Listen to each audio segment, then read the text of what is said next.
Queen Victoria remained in mourning for the rest of her life to pay homage to her husband Prince Albert after he died 60 years before the Queen passed herself. While the second longest reigning British monarch is usually portrayed as tragically downcast after Albert's death, royal author Dr Helen Rappaport suggested Victoria slowly recovered her ability to smile thanks to her passion for risque jokes. Speaking exclusively to express.co.uk, Dr Rappaport said, "I think we need to dispel this idea that she was this dreadful, mournful woman in black." Heartbroken Queen Victoria's letter to poet Tennyson after son's death. Why TV's Victoria ditched son's frocks? Okay, she carried on wearing black out of choice, but she did smile again, she did laugh. Actually, in private, the Queen quite enjoyed risque jokes. She did have a sense of humour. She loved gossip, she adored gossip and risque jokes.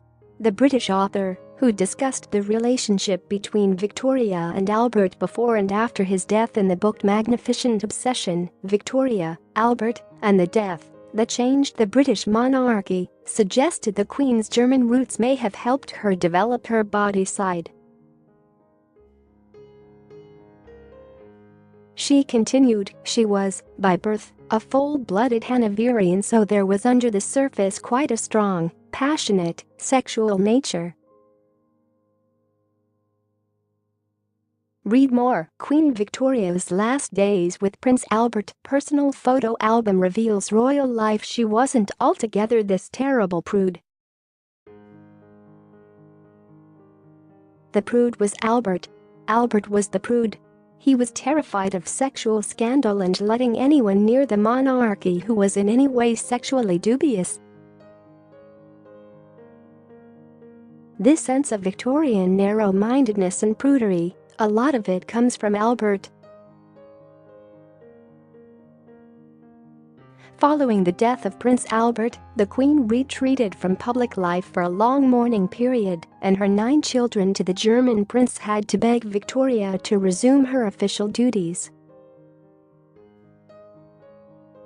While she continued to grieve the passing of Albert at the age of 42, several documents suggest the Queen slowly recovered her humour, with her Windsor Castle live-in doctor witnessing a shocking interaction between the sovereign and her Scottish ghillie John Brown as he walked around their residence in 1883. Reid is reported to have witnessed the 56-year-old Mr. Brown lifting up his kilt saying, "Oh, is it here?" and the Queen, then 64, responding by lifting up her own skirt and saying, "No, it's here." D-Day and Queen Victoria commemorated on special 2019 coins. Royal BONANZA. Queen Victoria coin dubbed most beautiful ever sells following the death of Albert in 1861. Victoria and John Brown had taken to sleeping in adjacent rooms as her daughters allegedly joked that the bearded ghillie was Mama's lover. The rumor mill at the time went as far as suggesting they had been married in a private ceremony conducted by a royal chaplain. Dr Reid made the claim in his private papers, currently kept by his descendants in the Daily home in Berwick-upon-Tweed, in Scotland. The racier side of the Queen is however well documented in her personal diaries and journals in which she painstakingly recorded her intense and passionate relationship with her husband Albert throughout their marriage.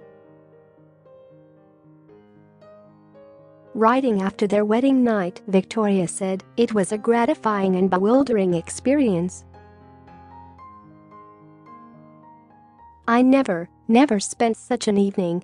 His excessive love and affection gave me feelings of heavenly love and happiness. He clasped me in his arms, and we kissed each other again and again. The Queen fell pregnant immediately after the wedding with her oldest daughter Victoria, the fourth British Princess Royal, and went on to have 8 more children with her consort before his death.